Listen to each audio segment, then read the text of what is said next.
And so let us all be ready. I know we're all ready for the word. So can we all stand and let's just welcome our speaker, our pastor today, Pastor Hiram Pangilinan.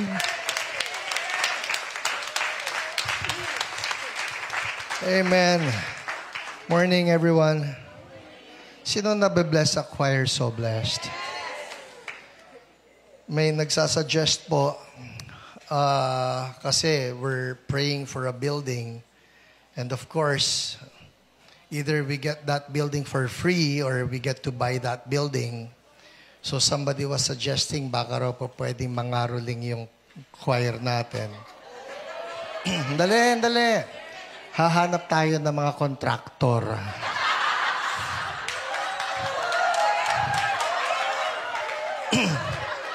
Doon sila. Huwag niyo akong tanungin kung sino nagsabi sa akin nun. Huwag niyo akong tanungin, sabi.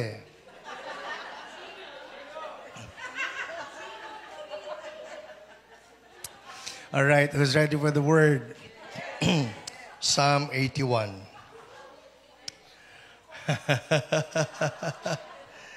May maingay tumawa ron. Baka siya yun. Psalm 81, we start in verse 8. Hear me, my people, and I will warn you. If you would only listen to me, Israel, you shall have no foreign god among you. You shall not worship any god other than me. I am the Lord your God who brought you up out of Egypt. Open wide your mouth, and I will fill it. But my people would not listen to me. Israel would not submit to me.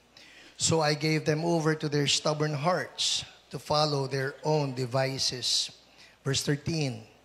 If my people would only listen to me, if Israel would only follow my ways, how quickly I would subdue their enemies and turn my hand against their foes. Those who hate the Lord would cringe before him, and their punishment would last forever. But you would be fed with the finest of wheat, with the honey from the rock. I would satisfy you. The verses that we read, there's a line there that was repeated time and again. And if you were reading with me, you would have noticed that line. Nakita ninyo? There is a word there that was repeated 3 times. All right, I'll read it to you. In verse 8, it says here, hear me, my people, I will warn you, if you would only listen to me, Israel. And then jump to verse 11. But my people would not listen to me. Israel would not submit to me. And then in verse 13, if my people would only listen to me, if Israel would only follow my ways. There is a law in hermeneutics, or a rule in hermeneutics. It has to do with repetition. It says that if a word is repeated time and again, or if a concept is being repeated time and again, then that is for emphasis. The writer is trying to emphasize something. So here, the psalmist obviously is trying to emphasize something, and it has to do with listening. So the title of the message for today is Listen. Sabihin mo yung katabi mo, listen daw. Alright? We're going to be talking about the importance of listening to God. Let's pray. Lord, thank you. You're here in our midst. Thank you that you have gathered all of us to be able to listen to your word. We thank you for the freedom that we have in approaching your word. Thank you, Lord, for me, Lord, for the privilege of just sharing your word to your people. And I pray right now, Holy Spirit, that you'll just anoint me, inspire me, strengthen me, teach me. And also, Lord God, inspire and teach my brothers and my sisters, those who are here, those who are online, those who will be watching, even on replay. Oh, Holy Spirit, just be God over us, and let Jesus Christ be made famous again. In Jesus' name, everybody say, Amen, amen. So pag-usapan natin ito, the importance of listening to God. The 3 times that the word listen is mentioned here, we will see a benefit that we get when we get to listen to God. Now, let me just clarify this. Now, listening to God, I don't want you to be thinking that when God speaks to us or when God gets to speak to us, that God will speak to you na parang, Lord, talagang hindi kita naririnig eh. Wala akong marinig na parang yung bang Finny. You know? Minsan kasi may ganun tayong ini-imagine na if God is going to speak to us, then it has to be some audible voice. I mean, I'm not saying that it is impossible for you to be hearing the audible voice of God, no? Probably some of us here have had I don't know if it's a wonderful experience for us to be able to hear the audible voice of God. But as far as I can tell, it's either God is just so proud of you that you get to hear the audible voice of God, or you are about to die, or when you get to hear the voice of God. Sino rito narinig the audible voice of God? Anybody here? All right, isa, dalawa. Hindi ko tatanungin kung mamamatay ba kayo pag... Because, you know, in the Bible, we get to hear, or we get to read of accounts of people getting to hear the audible voice of God. But then again, also in the Bible, you see that God speaks in many different ways. In my personal experience, I can only point to, I think, as far as I can remember, I can only point to one time when I got to hear the audible voice of God. And it was because there was someone, a total stranger, that God wanted me to talk to, and that person was about to commit suicide. All right? I had to be in Tandang Sora by 10 p.m. because during that time, 10 p.m., nauubos na po yung jeep sa Tandang Sora, then I'll have to walk home. Malayo-layo yun. So, hinahabol ko yung 10 p.m. na yun, kaya nilagpasan ko yung tao, and then I turned right, nandito na ako sa National Bookstore Super Branch. Alright? Ano yung Super Branch na yun? Dati po Super Branch ang tawag doon. Kasi sobrang laki ng National na yon. Wala pa itong nasa Quezon Avenue. So, nung nandun na ako, I heard the voice again, and the voice told me this. Nakita mo yun, wala ka pang gagawin. Tapos, wala akong nakita. And then, the second line was, magpapakamatay yun ngayong gabi, wala ka bang gagawin? When I heard that voice, I turned around, I was literally running back to the person. Because in my mind was the word, your blood, the blood of that person be on your hands. Ayoko nun. So I was praying, Lord, wag siyang aalis doon. Lord, wag siyang aalis doon. Finally, nakabalik ako, nandun pa rin yung tao, and I was relieved, of course, na nandun pa rin yung tao. But then, the question would be, how do I tell that person na, wag ka raw magpapakamatay, sabi ni Lord. What if I was just inventing that voice in my mind? Ngayon, up to now, I still cannot narrate that story without being definite about the person being a woman or a man. Pero ang duda ko po, basta. Hindi ko, nakayuko siya eh. Nakayuko siya. But I started with that line, sabi ko sa kanya, paano ko ba sasabihin to na sabi ni Lord? Ang hirap po nun. By the way, no, when it comes to the prophetic, just a tip, no? When it comes to telling someone about you hearing from the Lord, please don't say, the Lord is saying.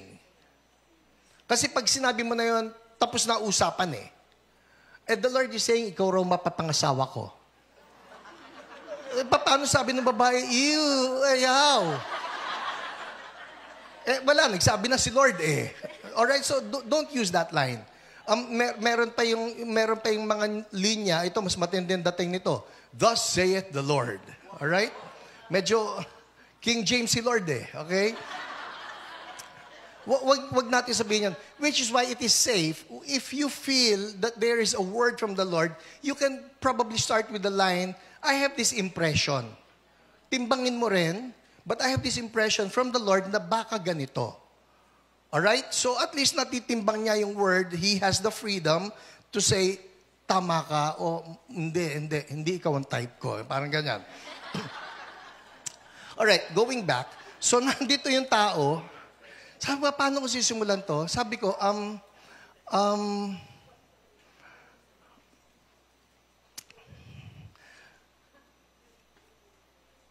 tingin ko, may gustong sabihin sa'yo si Lord, mahal ka raw niya.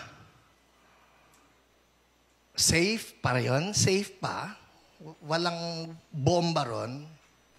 Pero itong linyang susunod, medyo dito ko nanginginig. Huwag ka raw magpapakamatay. Nung sinabi ko yon, yung shoulder ng taong ito started shaking, and then tears were just falling on the ground. Nando, sabi ko, Lord, tama ka. Para ba nagkakamali si Lord? But that's the one time in my life that I can say I really heard the audible voice of the Lord. Otherwise, wala na yung, Hiram, kumanan ka dyan. Lumiko ka dyan. The Lord has many ways of speaking to us. All right? I just want to be clear about it. The Lord can actually use definitely His Word, the Bible. Sino rito nagbabasa pa ng Bible? Very good. Pagpatuloy natin yan.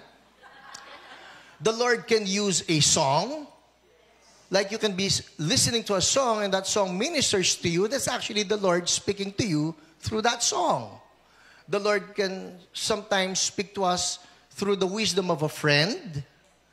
Minsan nga, maski enemy. The Lord can speak to us even through a donkey. You remember? How about the Lord speaking to us through nature? So, you get my point, all right? Ika nga ng fire starters, God does not speak in English. Only. All right?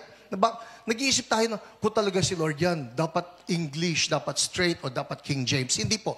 There are many ways that God can speak to us. But the point is, when He speaks, we listen. Why? Ito na po tayo. Because when we listen, let's go to verse 8. Hear me, my people, and I will warn you, if you would only listen to me, Israel.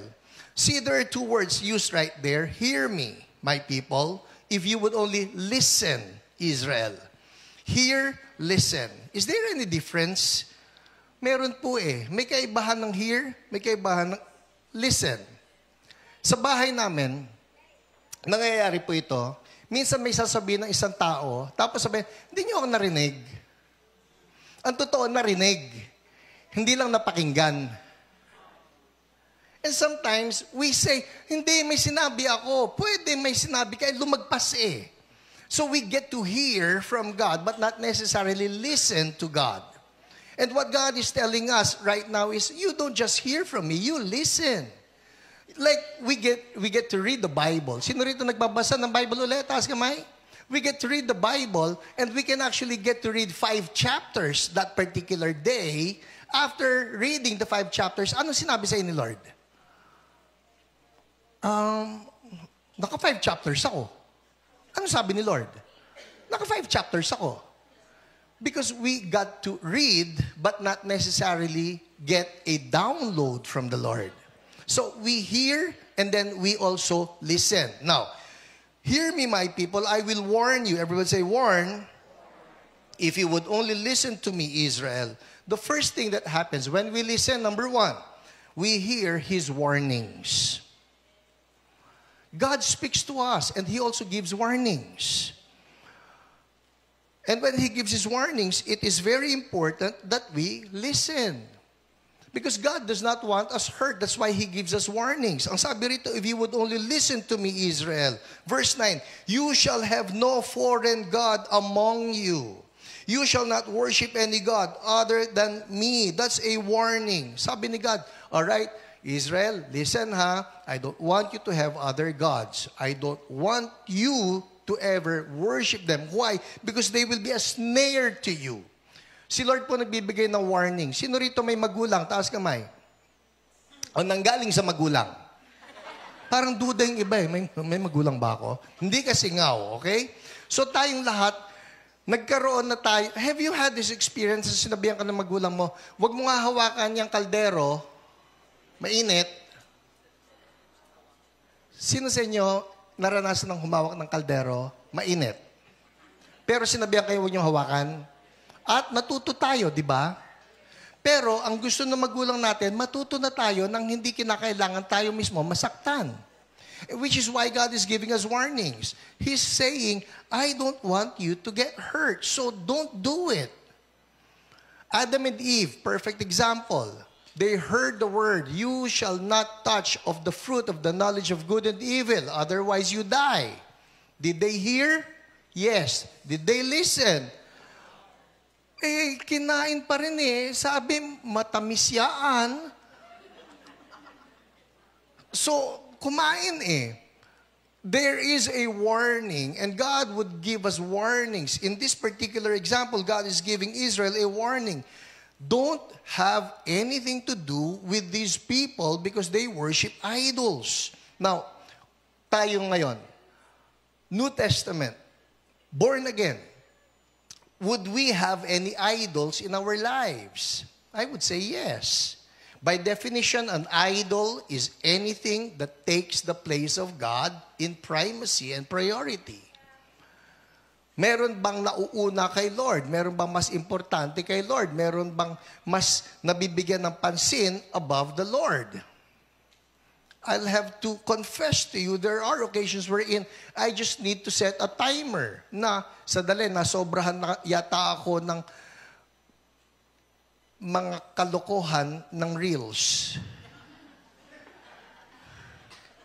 Promise, nakaka-addict ang reels. Na nakakatawa eh. At tuloy-tuloy lang ang tawa mo. Matatawa ka sa aso, matatawa ka sa baboy, matatawa ka. Meron akong kinalolokohan ngayon eh, yung capybara eh.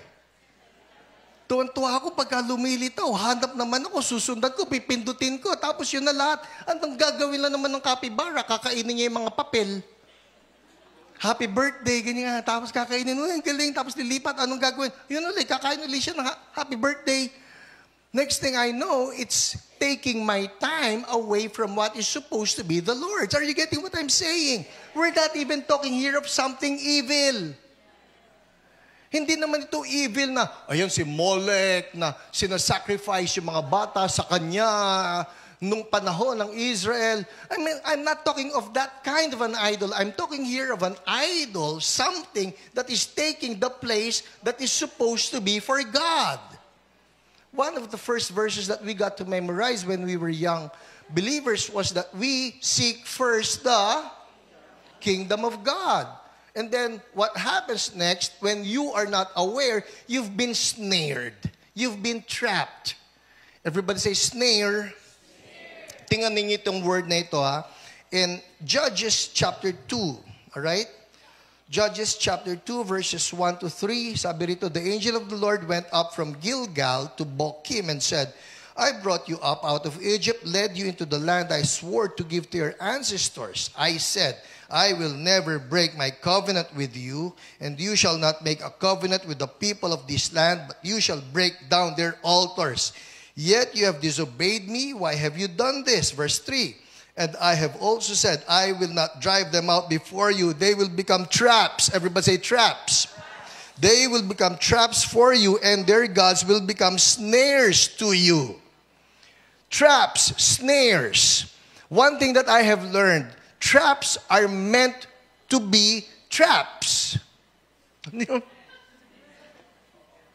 Have you observed that the trapped never know that that is a trap until they got trapped? Si Ate Lolet po magaling dito. Sa rats. Magaling siyang mang-trap. Pag nag-set up siya sa hating gabi, sa umaga, may huli na yan. Pero napakabait po ng misis ko, pagka nakita na niya, oh, cute mo naman. Kakausapin pa. Pipicturan, close up. Ipapadala doon sa group chat ng family. Sabi ko, ba't kailangan mong picturean? Ba't kailangan mong i-close up? Ba't kailangan mong pangalanan?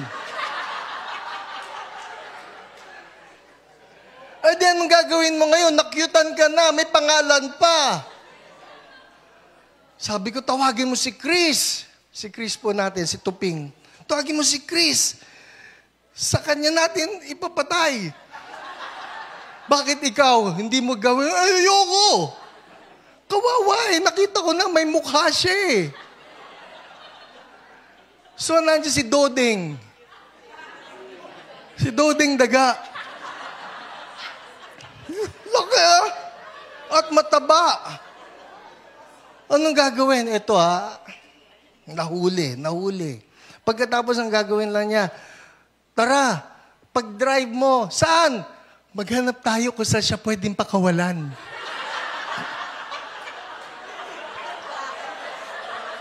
Hindi ako nang bobola, totoo ito. So naghahanap kami. And syempre, ang daming bahay sa village. Naghahanap. Ang daming bahay. Sabi niya, wag dito. Baka may CCTV yun, neighbor. So naghahanap kung sa may lalagay. At pagkatapos, eto pa, finally, nakakita ng bakanting lote. At wala naman yatang CCTV yung mga neighbor. O, pwede na rito, sabi niya. Preno, baba siya. Pagkatapos, bye-bye.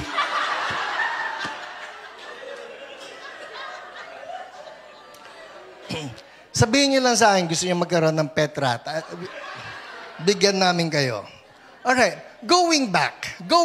Tingnan ninyo ito Ang sabi ni Lord I will not drive them out before you. They will become traps for you. Alright? Traps. Ano yung pinag-uusapan natin? These are idols. Sabi ni God, don't have anything to do with these people and their gods because I want you to get rid of them. Why? Because if you don't get rid of them, they will become traps and snares before you.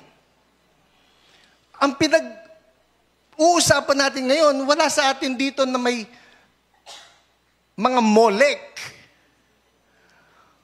o Baal. And many of us, or all of us, I hope, are born again here. Ang born again, wala nang mga images.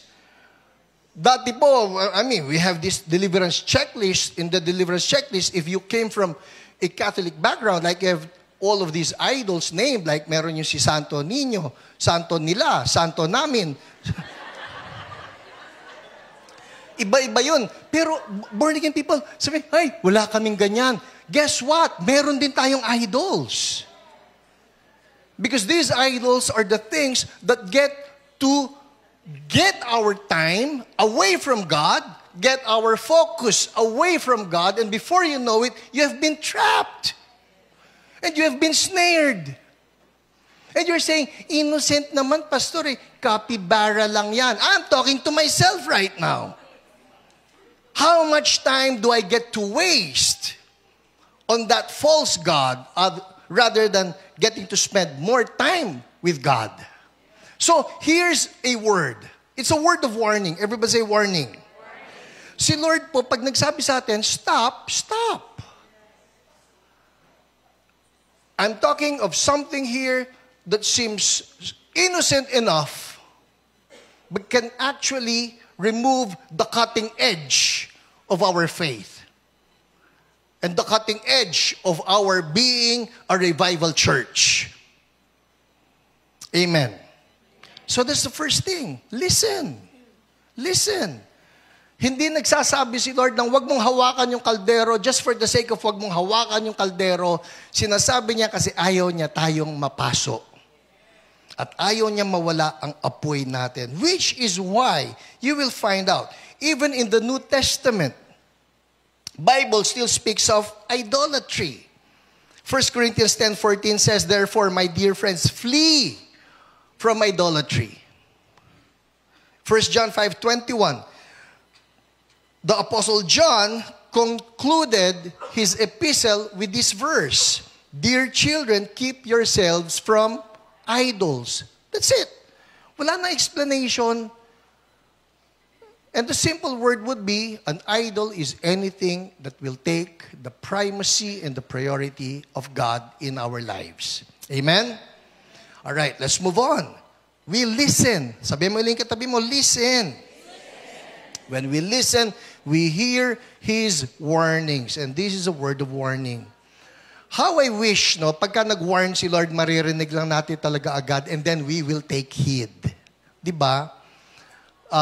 Parang yung kahapon po, sino rito binaha? Kahapon? Okay, good. I mean, good na walang masyadong nagtaas ng kamay. There was a time, nandun po kami sa Pampanga. Isipin nyo sa sobrang gagaling namin sa pickleball, dumadayo na kami. Actually, pagkain po yon.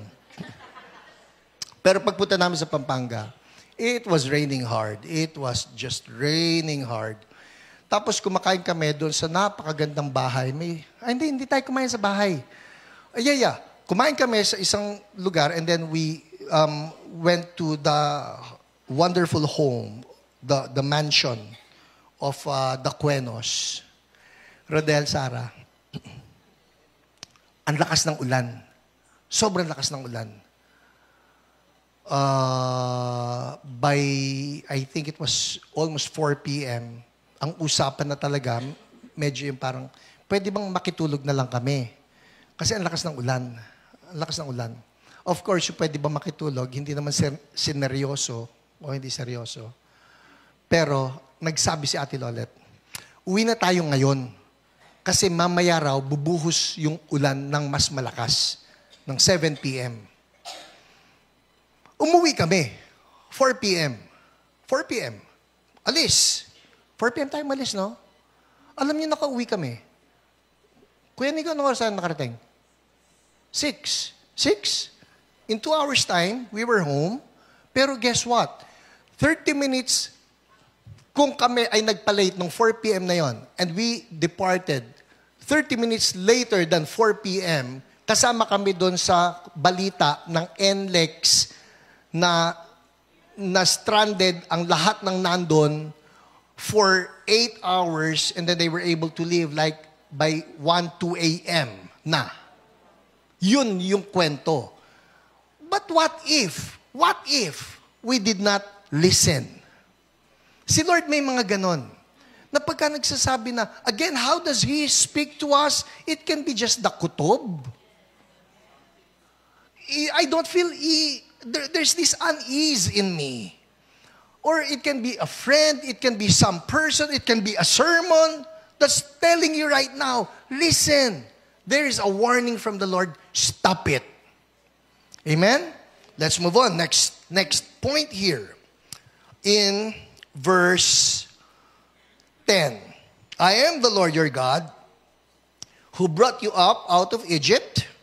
Ito na, open wide your mouth and I will fill it. But my people would not listen to me. Israel would not submit to me. Second thing about listening to God. When we listen, we get filled with blessings. Ang sarap nito eh. Sabi ni Lord, I am the Lord your God who brought you up out of Egypt. Open wide your mouth and I will fill it. Ibubuka mo na lang. Ako na magpupuno sa'yo. Bubusugin kita. Sino gusto yun? Sino gusto yun? Ako gusto ko yun eh. Mga ganun lengguwahe yung bubusugin kita. And He will fill us up with different kinds of blessings. He's saying, you don't need to work hard for it. Just open wide your mouth. I'll fill you up. I'll fill you up. But, verse 11, but my people would not listen to me. Is it possible that because we have not been listening to God, that we have actually missed out on so many blessings from Him? Baka naman marami na siyang nabigay na instruction sa atin. Baka naman may sinabi na siya sa atin noon pa, you do this, I'll fill you up. You do this, and I will fill your mouth with so much. Oh, I would love that, Lord. Yun nga lang, you missed out on it. I told you, listen. There have been occasions wherein God is actually giving us some directions on how to be blessed, but we did not obey. Kakaiba po si Lord pagka nagbigay ng instruction on blessing. Bible actually refers to God as the one who gives us the power to get wealth. May ganun pala eh. But have we been listening? Baka may sinasabi sa atin si Lord na salita, na direksyon, na tao, na contact, na business. We've not been listening. God is saying, listen, Israel. Just listen. Just open wide your mouth. I will fill it. Listen. Naalala ko po, when we were just, it was not even church so blessed yet, no? Part of our history is that we were Lord of Hosts. At yung Lord of Hosts, we had it dito sa likod ng Ortigas. At nandun kami sa likod ng Mega Mall. So we would go there every Friday. Ang amin pong sound system noon, we had an Optron. Optron is a karaoke. Ang pangalan niya, Optron. We had a guitar. Binili namin kung saan. At we had a keyboard. Ang tawag namin si Tok Tok. Kaya siya Tok Tok kasi pagka itataas mo yung volume, Tok Tok Tok Tok Tok Tok Tok. Hihinaan mo yung volume, Tok Tok Tok Tok Tok Tok Tok. Eh alam niyo kung minsan may altar call, pagkatapos yung kinakailangan may soft music, sabi naman Tok Tok Tok Tok. So ring in a church in Mandaluyong. So nanggagaling dito sa may Boni, mag-imagine na lang kayo, coming from Boni, sa looban pa po yun, we take the jeepney. So minsan dala namin yung si Optron at dala si Chelsea. Si Chelsea nagpapakarga parang si Optron. And then we take the jeepney, go to EDSA. From EDSA, we cross the pedestrian bridge, no? Tapos we take the bus going to Mega Mall. And then from Mega Mall, we walk doon sa likod ng Mega Mall na nandun na nga yung venue where we were having the fellowship. Fast forward. That particular night, Friday night, I was speaking, and I just felt so impressed in my heart. I shared it with the congregation. Now, the Lord is challenging us to just surrender to Him. Surrender to Him, everything that we have.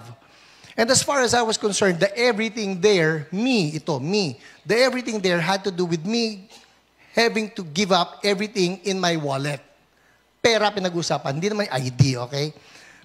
Pera na nandoon. So, sabi ko, okay, Lord, sinilip ko yung wallet ko, ang laman, 50 pesos. My precious 50 pesos, that was all I had back then. So, nilaglag ko yon. Paglaglag, natapos na yung fellowship, uwian na, lapit ako kay Ate Lolet, sabi ko sa kanya, hinulog ko lahat. Sabi ko, talaga, kano yun? 50. Hinulog mo lahat. Hinulog ko lahat. Sabi niya, ako rin hinulog ko lahat. Sabi ko, wow. Of course, hallelujah. Challenge din pala siya ni Lord. Ang problema namin, yung pamasahe pa uwi. Kasi, pabalik kami ng bahay. But of course, we did it cheerfully because God loves a cheerful giver. Di ba? Sabi mo yung katabi mo, cheerful giver dapat. So, masaya pa rin. Masaya pa rin. Okay, wala kami pera. Handa na kami maglakad. Alright? Ang pinag-uusapan natin dito, si Optron, si Chelsea, at kami. Okay. Alright. Okay, kaya to. Sige. Ito na po. Pagbaba namin, may huminto bigla sa harapan namin, isang lalaki, may pick-up. Yung pick-up niya, yung ano lang, yung 2-seater, probably 3-seater maximum, pero yung bed na sa likod. Gets nyo? Hindi kagaya ng mga pick-up ngayon. Yung mga pick-up ngayon, ang popogi na eh. Na parang, yung dati yung mga pick-up, parang pang magsasakay, parang mga pang contractor. Okay? So, huminto sa harapan namin. Sabi niya, Pastor, tapos, ano yung tawag dito? Nagbababa ng bintana. Baka inisip nyo, ano yan? Hindi ba ganyan? Hindi ganyan. Sabi niya, Pastor, sumilip ako. Uy, si Ka-Fred. Sabi ko, Ka-Fred, Pastor, gusto niyo sumabay? Yun nga lang, sa likod kayo. Opo! Gusto namin yan. Alam nyo, that was the best ride ever in our life. Hallelujah. So, sinakay namin doon si Optron, sinakay namin si Chelsea. I think si Chelsea, pwede pong makisakay na lang dyan. Tapos kami ni Ate Lolet nado sa likod. So, nag-date. Door-to-door delivery kami. Okay, eto na. Finally, we reached home. Pagdating ng bahay, phone was ringing. Landline. Okay? Phone was ringing. Sabi namin, it was past 10 p.m. na. Sino naman tatawag ng ganitong oras? And of course, we were trying to open the door. By the time na nabuksan namin yung pinto, nawala na yung ring-ring. Sino kaya tumatawag ng ganitong oras? Tapos, nabiting kayo, no? Tapos, eto na, nag-ring-ring uli. Ring. Hello? Other end of the line, church member from another church, all right? From another church, but who attends the fellowship every so often.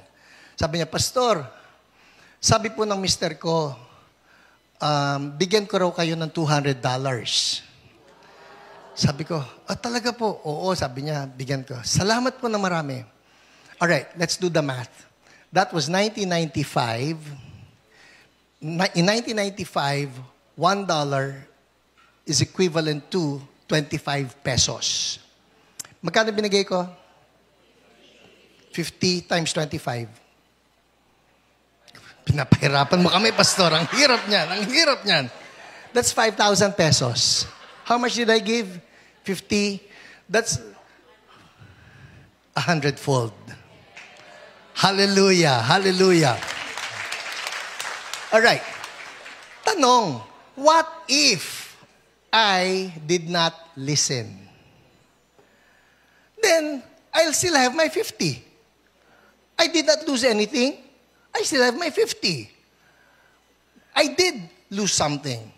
I lost the blessings. I lost the multiplication. And this is what God is telling us. Listen, Israel. He says, listen, open wide your mouth, I'll fill it. I want to fill you up. I want to give you blessings.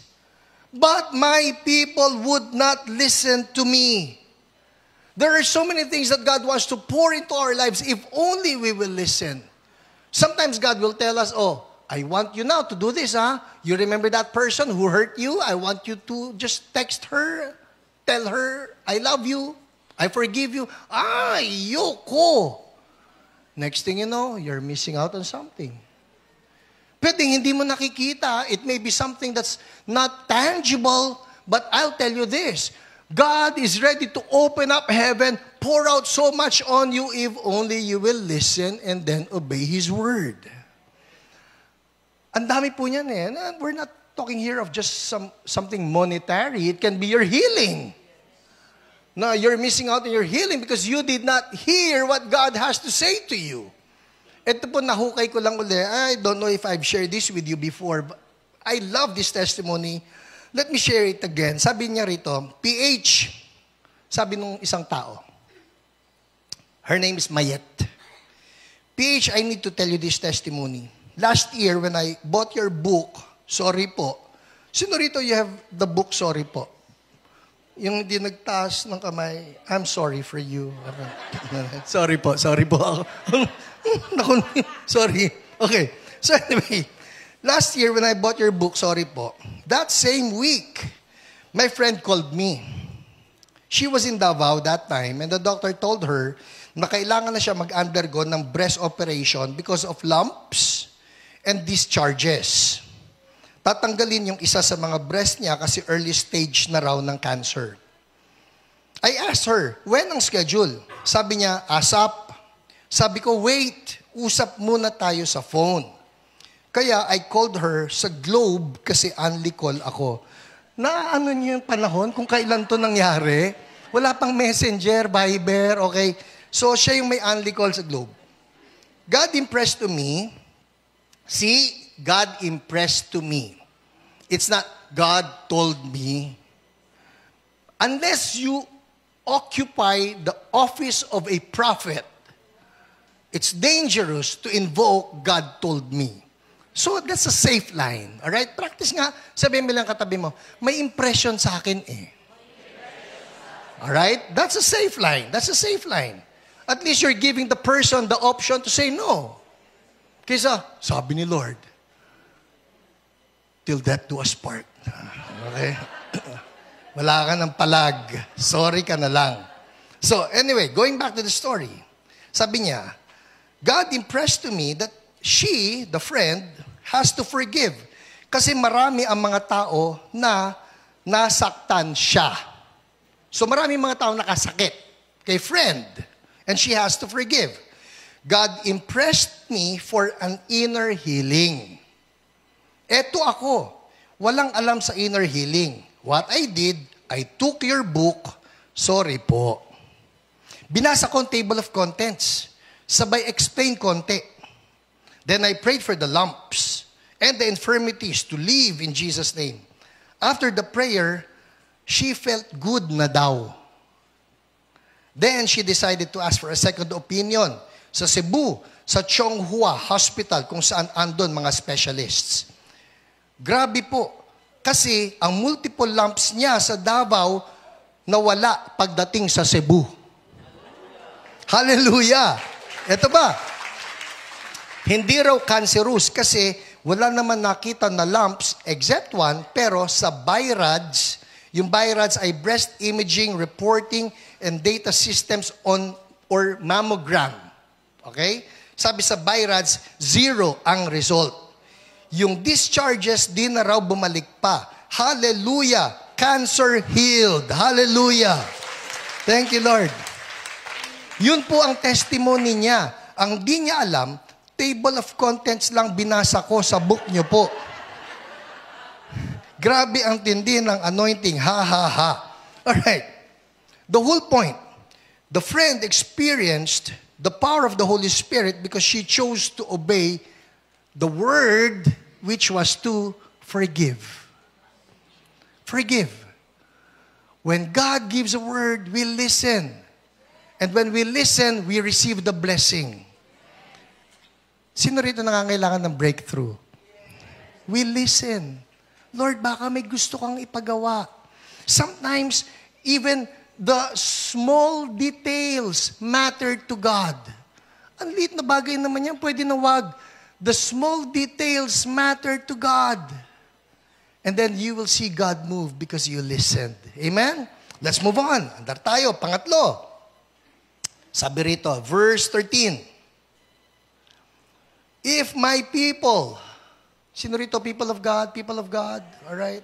If my people would only listen to me, if Israel would only follow my ways, how quickly I would subdue their enemies and turn my hand against their foes.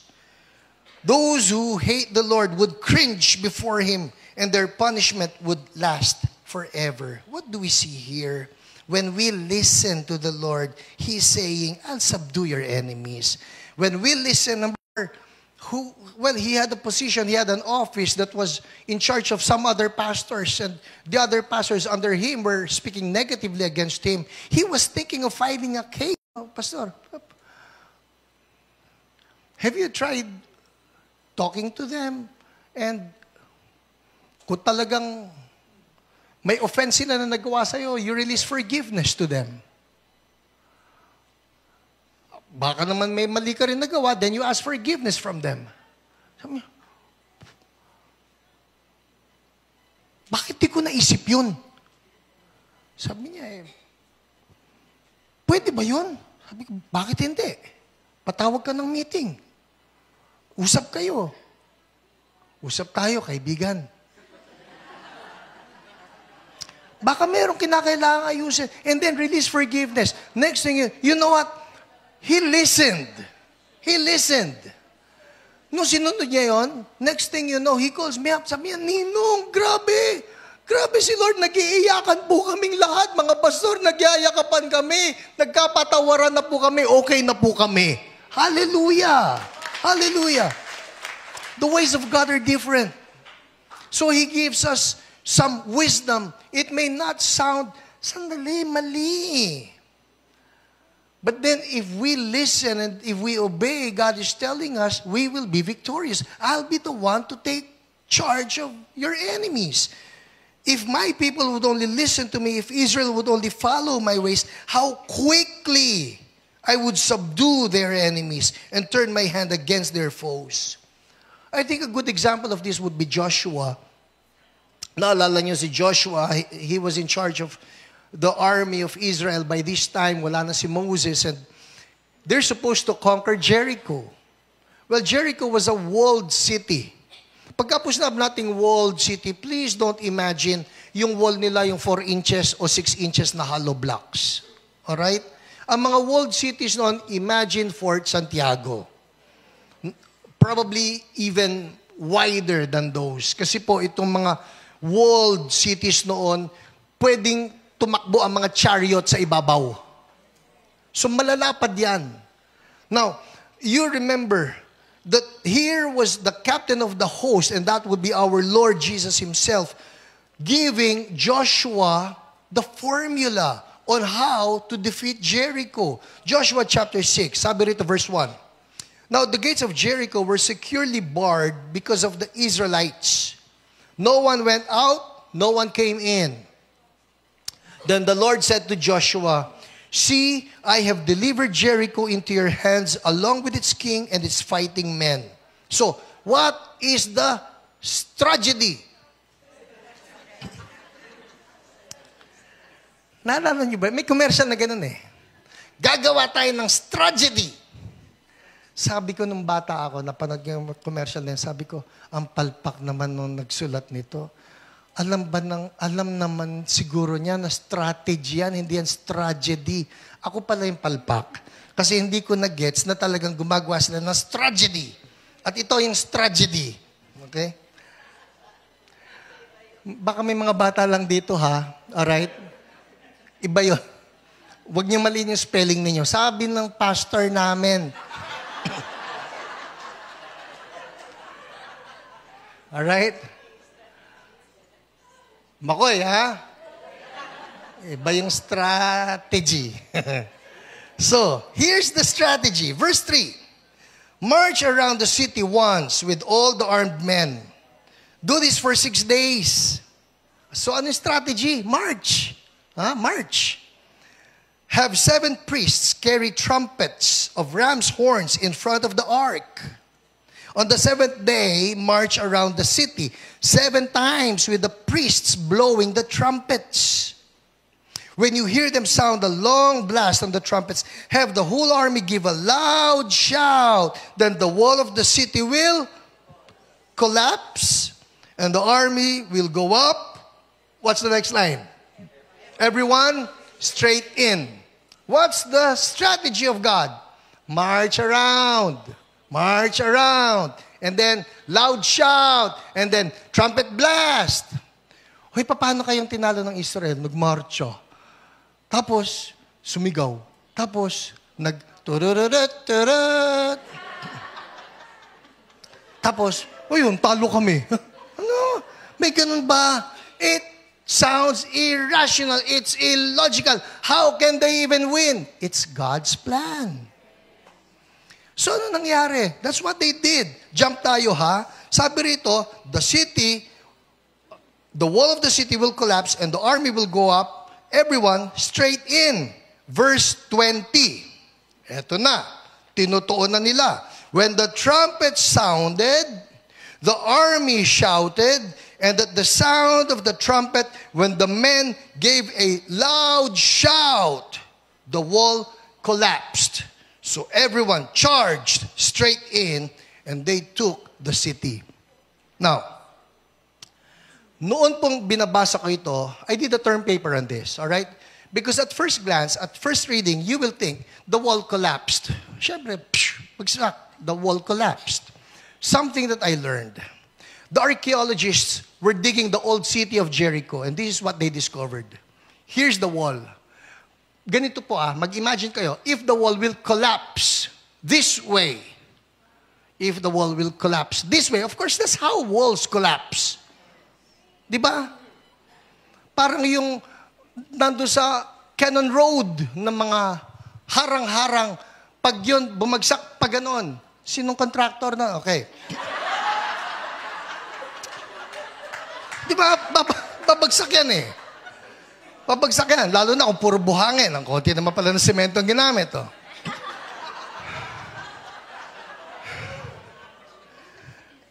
We're thinking this is how walls collapse. Tama? Kayo nandito. This is how walls collapse. You know what? The archaeologists who did some digging in the old city of Jericho discovered this. So they marched, they gave a loud shout, and then the trumpet blast. What happened was, the walls, the ground opened up, and the walls collapsed inside. Nilamon ng lupa. What's the difference there? Because if the walls collapse this way, sabihin mo na gano'ng kalapad yung wall na yan? Sabihin mo na like 10 feet high probably or 20 feet high because it's wide. So the width would be the height of the wall now. Kuha? Yung lapad niya, pagka bumagsak lang yan, pagbagsak niyan, di ang taas pa rin nun. How can they charge straight in if it's still high? Then they will have to use ladders again and then charge straight into the city. But God has His ways. He says, this is what you do. This is what you do. All right? And when they did that, ground opens up, swallows the wall, levels it to the ground, and everyone comes charging straight in. And thus defeating Jericho. Hallelujah! Hallelujah! Sabi ko, ang ganda naman ito. Kaya nga po, when it comes to the science of archaeology, I'm telling you, archaeology is a very good friend of the Bible. There has yet to be a discovery by archaeology that will debunk any story of the Bible. All of these findings just confirm the Bible stories are true and our God is for real. Amen? Palakpakan natin si Lord. Thank you, God. So, I'll wrap this up. When we listen, Lord, ano bang gusto mo? Anong plano mo? And God can speak to us in many different ways. You can be reading the Bible. You can be talking to a friend. You can be listening to a song. You can just be worshiping God, and then a word drops into your spirit. When that word drops into your spirit, i-capture mo, Lord, I'm taking this word and I'm moving along with it. And He's saying, you do this, I'll take care of you. I'll take care of blessing you. I'll take care of protecting you. I'll take care of you becoming an overcomer in your life. How much do we get to miss out on only because we did not listen?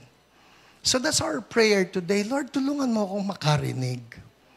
Again, God does not speak in English only. He does not speak in King James.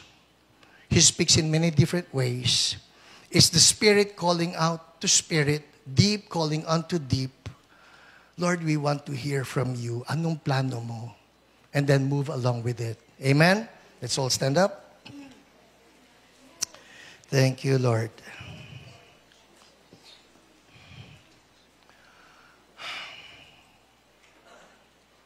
Thank you, Lord. Lord, we thank you because you are a communicating God. From the very first story in the Bible, you were communicating with Adam and Eve. And up to now, you still want to communicate to us. Lord, we ask for forgiveness. For all those times when you were speaking to us in many ways.